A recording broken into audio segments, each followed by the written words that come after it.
Hello and welcome to the Things I See podcast. I'm here with our very special guest, Tyler. I still don't know your last name. Hall? Okay, I assumed it was. I remember reading that at some point. But you sound like you should have, a really badass last name. I have been referred to as the Electric Samurai and, on rare occasion, Walking Thunderfoot. Walking Thunderfoot. See, that's what I would expect from you. Something like that, not Hall. No offense to anyone who does Hall.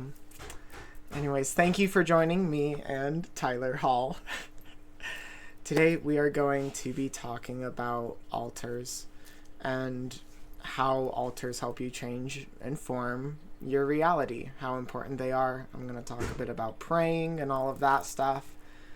But before we do any of that, I always like to start this episode with a meditation to kind of get us in the groove and kind of get us on topic, relaxed, listening, in tune.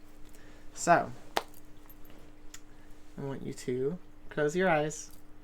Now let your body get comfy. Start at the shoulders.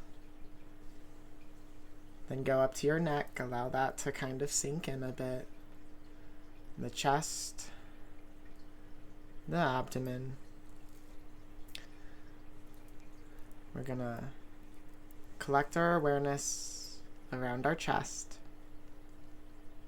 feeling that vital life force fill our body with each inhale, and with each exhale, being able to sink deeper and deeper into that feeling. You can feel the breath circulating through your lungs. You can feel it on the left side of your body and the right.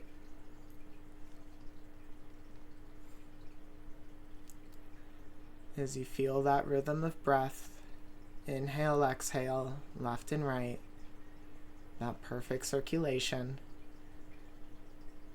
we want to gather all of this awareness from our chest and bring it directly to the center of our being on this meridian channel in just one point. We take this awareness and we allow it to rise up our chest. It goes past our neck, past our chin, past our lips, past our nose. It collects behind our eyes and then up to the third eye. I want you to return to your breath with this awareness around your third eye and imagine you are breathing in through that third eye. With all of your focus on that third eye, each inhale of oxygen brings more circulation and more of that vital life force to this energy center.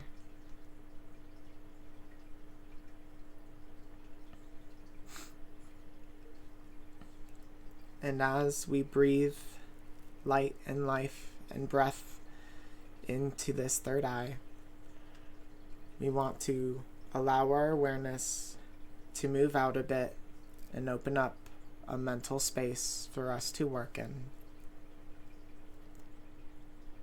As soon as you feel you're in this space, it might be to your left or your right, but there will be a door. Once you see this door, feel free to walk up to it and open. Now behind this door is a space that holds your dream altar. Whatever room you have found yourself in, take a look around. Even if you can't see it, you can imagine it. We glance around until we feel, know, see, or understand that we have found the altar in this new room we're in.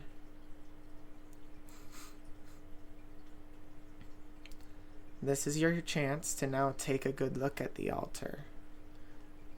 If you can't see super well, imagine you're picking up items from the altar and holding them in your hand.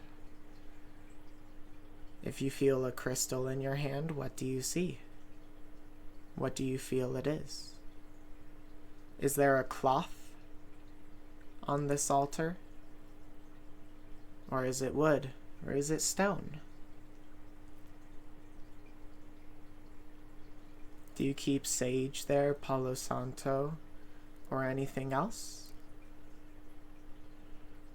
Are there any beautiful pictures or portraits around it for your guides, the things you find sacred? Are there candles or just lights?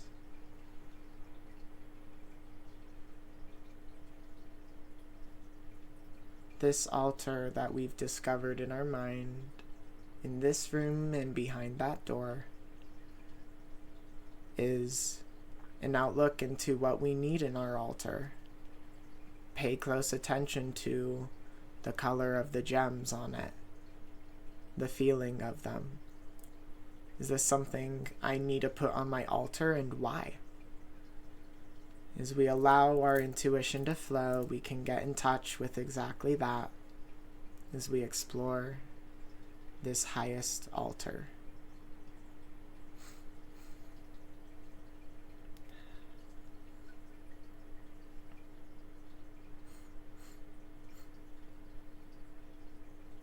We can take a few more moments enjoying this altar, this space that reflects our highest self that we're going to work on and create through.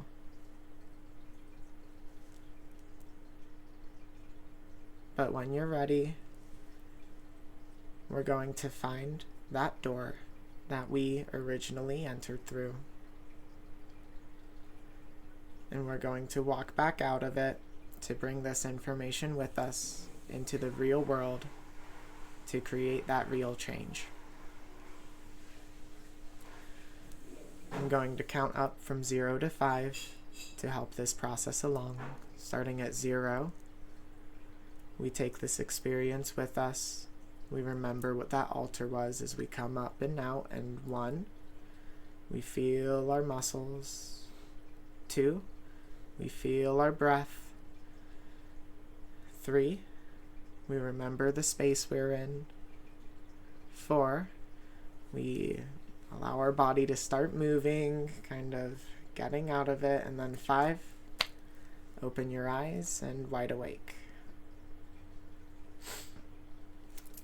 So, have any cool experiences through that?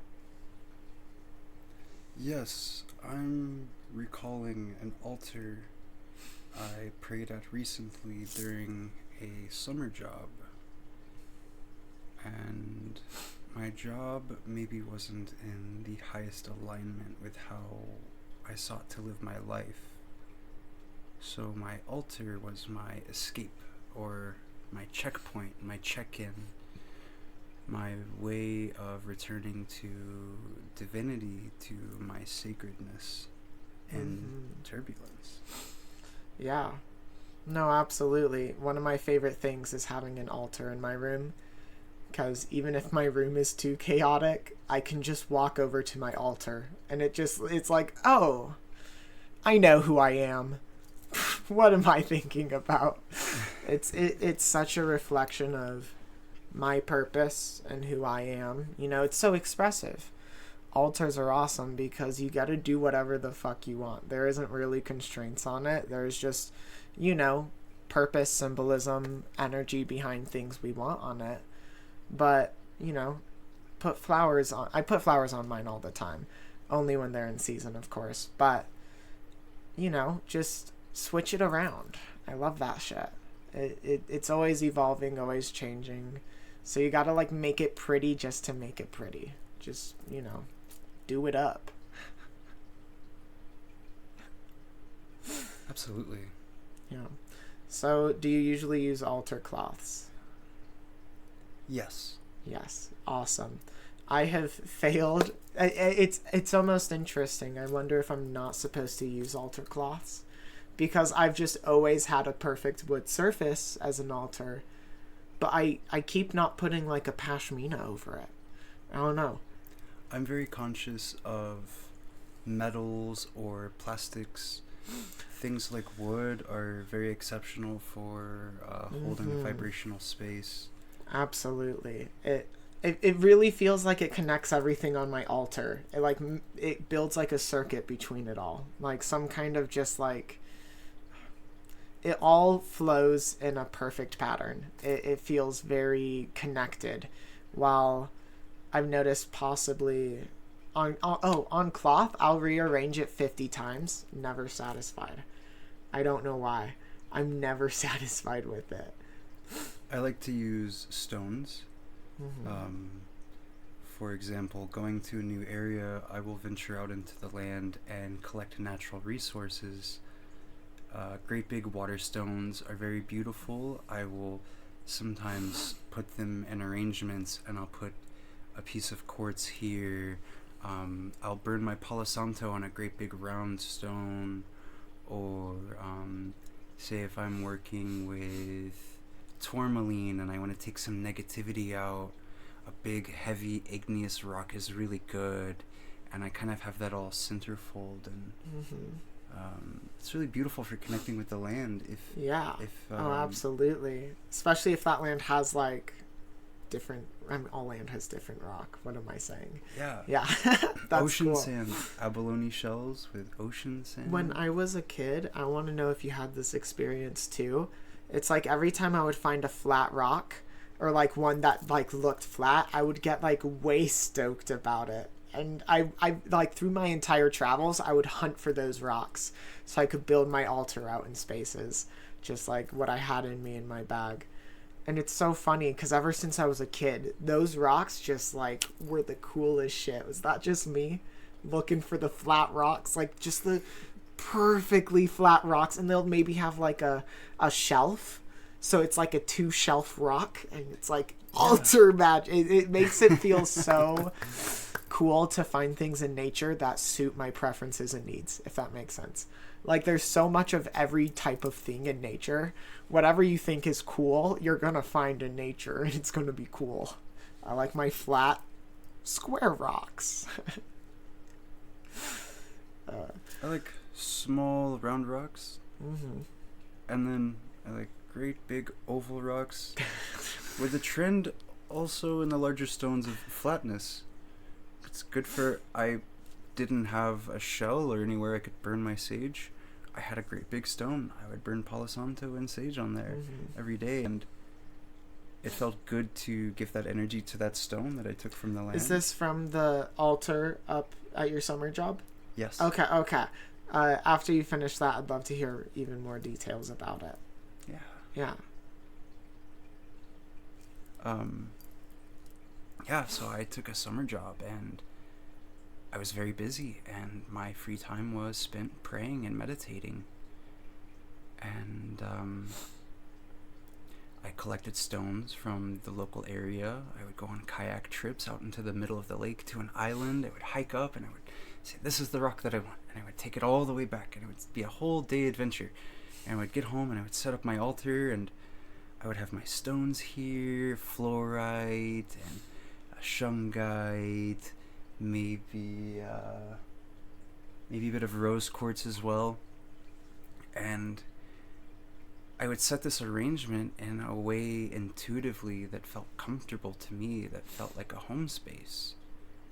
And once it was set, certain pieces would move, but the root foundation of what was important to me in those days and in those moments, where my focus was, where was my heart at, what was I pouring my energy to, and how that was a place I could plug in.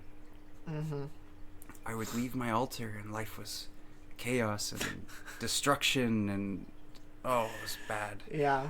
And I would leave all of that, and I would come to my altar. I would start my prayer with sage.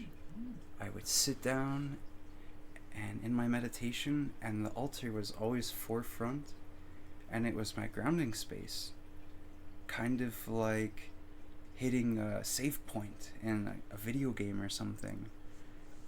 That was where I started and stopped my day and my progress. That sounds amazing to have. especially out in nature, you know, like not being restricted to like a house in a city. Because like I have a badass room, I love my altar space, but something about doing it outside is always more just sacred. It's just more tapped in, you know. There is no influencing energy, because when it's in a house, it's subject to the house's energy. And I'll probably talk about this in another episode, but you can look at the energy centers of the house with, you know, channeling, visualization, if you have synesthesia. But like, it's like houses have actual spines. There's like a body that it gets like crammed into the house. It's super crazy. But when your altar is built in one of these rooms, it changes the purpose of the altar completely, and it changes how you're going to intuit what to put on it. And it's funny because most people, their altar happens to be perfectly on the third eye space. Like every time. It's that connection to self, right? But if it's in the heart space, then it's going to be an altar for the house. The heart is typically where the living room is. Different per house and depending on how it was built. Some houses are built so atrociously. Looking at that energy body is just...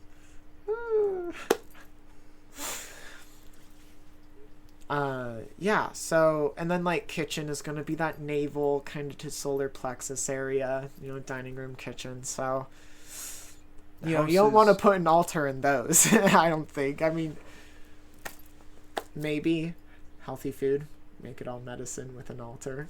I should build a kitchen altar. Oh, God, it takes up too much space. We have a kitchen altar here. Really? Oh, there's literally an altar in the kitchen here. Oh my heavens, that is so funny. I'm just now remembering that. I like to put idols near my kitchen. So, Oshun, Kuan Yin, joyous, nurturing, motherly joyous, things. nurturing. There's just a lot of gems on that. And remember, we've taken gems off of it, right? Like there was something wrong with some of the gems. Remember that? Mm-hmm. This would have been like a year ago. It's because that's where the navel is, to the sacral area. And this is where we have like satisfaction and like the need to be satiated. So it's like an altar to like needing satiating. You get what I'm saying, right? Yeah. That feels like this house, right? Yeah, just had a funny realization. I might see if we can move that altar to the other side of the kitchen. So the other side is that heart to navel, that stomach to heart. So like upper navel, stomach to heart space, where that's a great place to have it. It's fulfilling, it's loving, it's hearty. But when it's down here, it's craving satisfaction. Not in a bad way. Right? You agree with me? Maybe the house is just imbued with Taurus energy and just craves satisfaction at all times. Scorpio energy. It's Scorpio. Yeah. The house owner's a Scorpio. That's a good point. But no, because it could be fulfilling. Okay, we'll talk to him about it after this. Thank you for listening to our rambles on our experiences in this house with the altars. It's... What character is it? It's Kuan Yi, right? I believe so. Yeah. Fat Chi Master. Love that dude. There's a golden statue of him in the kitchen. And a while ago, it had like 5 gems on it. Can't recall them. But like, me and Tyler were here and we were just like, oh, that's not right. Like, there was something deeply wrong about it for some reason. So we took all the gems off and now it's just a bismuth. And it's fun. It's a fun altar. Like, it's definitely inspired by where it's at. It's where the fun happens. A lot of people hang out right there too, right? Yes. Yeah, a lot of people hang out in front of it. It's such a weird space in the house. But we're talking about changing it because, again, the place in which it is changes what its purpose is. It'll change what gems you want to put on it, you know. So looping that back, having an altar in nature lets you be free from that. It's not that it can't be used to your advantage in the house, but it's so much you and the world, not you and your room in the world. When you're in nature, it's not you and your room in the world. It just is no gaps, just you and the reflection. and it lets you just really get into what that altar is about. So when you say pray, do you have any guides you pray to, or any ideas / concepts you pray about? In a generalistic approach, I connect with I have been connecting with the more feminine aspects of nature, and that energy as a whole, as a cohesion, the way the birds chirp when the sun rises, and the way the trees hold hands as the wind blows through the forest, and that gust of wind meets the ocean or the lake and causes ripples and changes the perception of a fish underneath.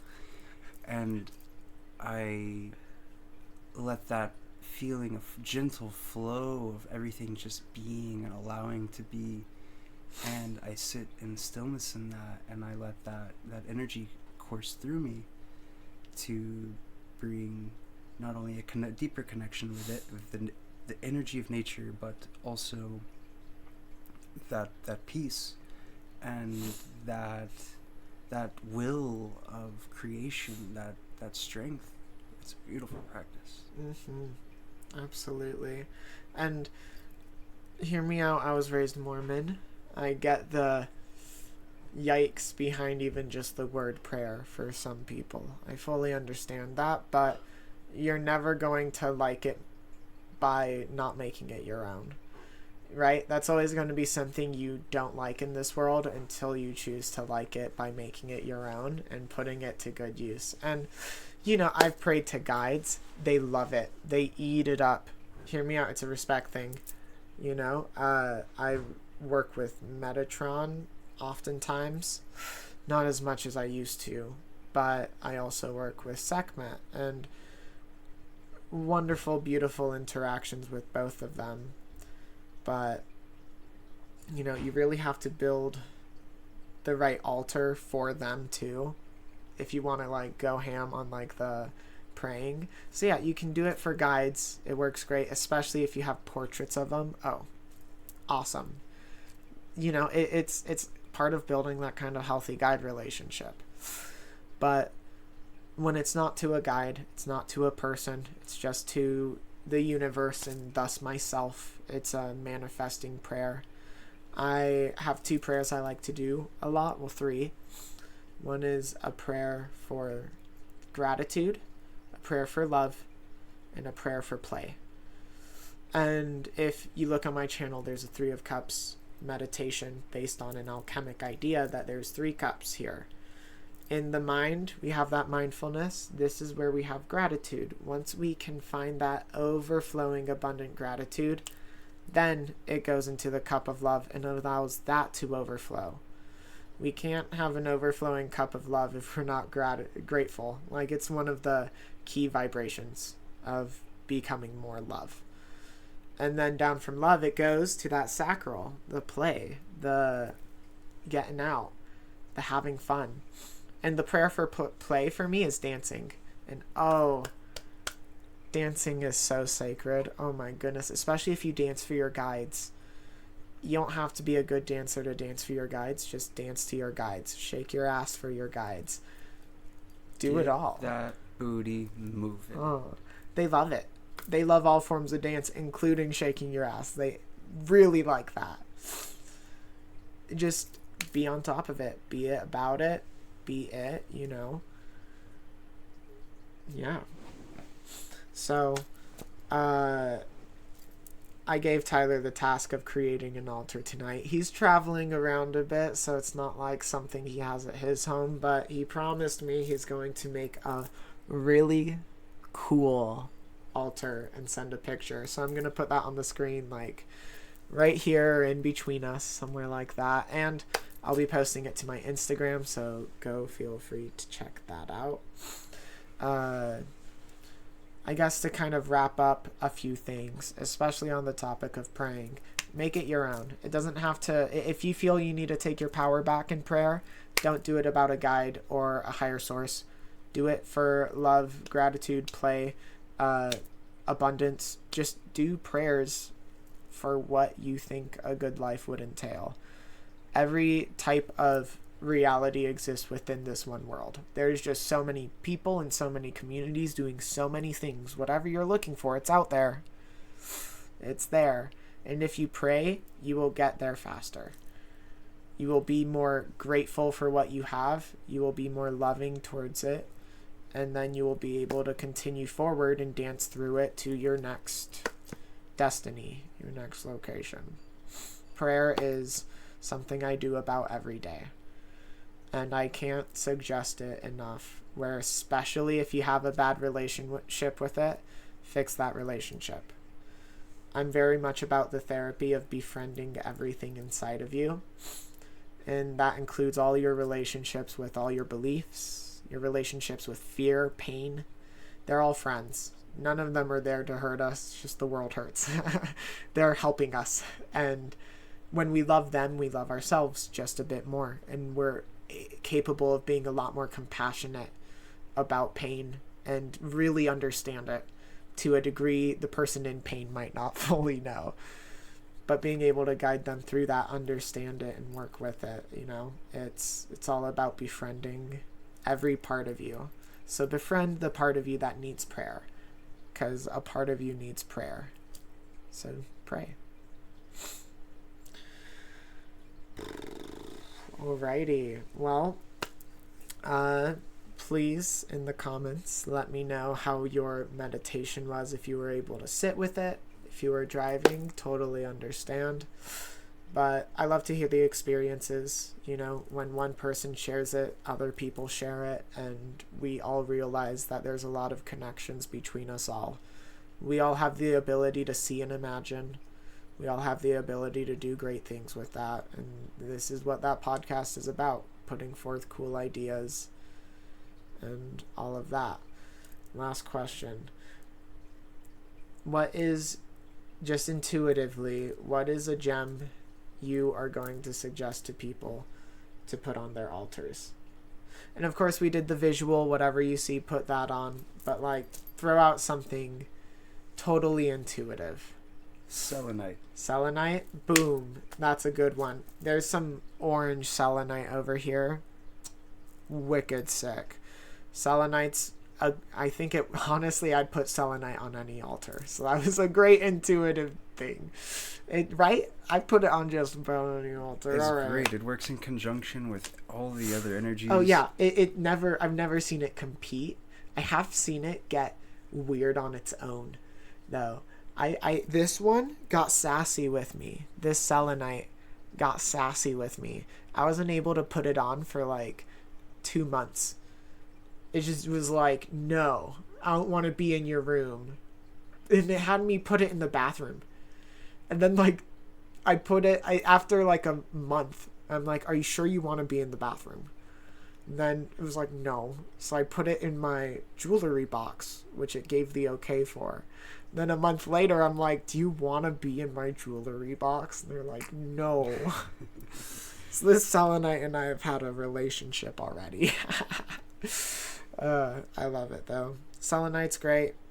Listen to the man. Put that on your altars. Thank you so much for listening to episode 5 of the Things I See podcast. We still need to fine-tune the title, but it's going to be about altars. So thank you so much for watching. Make sure to check out details in the links in the details. Whoops. Instagram. There'll be meditations linked after the video. And if you're looking to learn about alchemy, palmistry, or anything like that, go ahead and feel free to go to my website, guidedbyclarity.com. And what is your handle? What am I shouting out? Zentsu. ZSENTSU. ZSENTSU. I have been sent to you. Perfect. We'll roll with that. Have a lovely day, everyone. Light, love, clarity.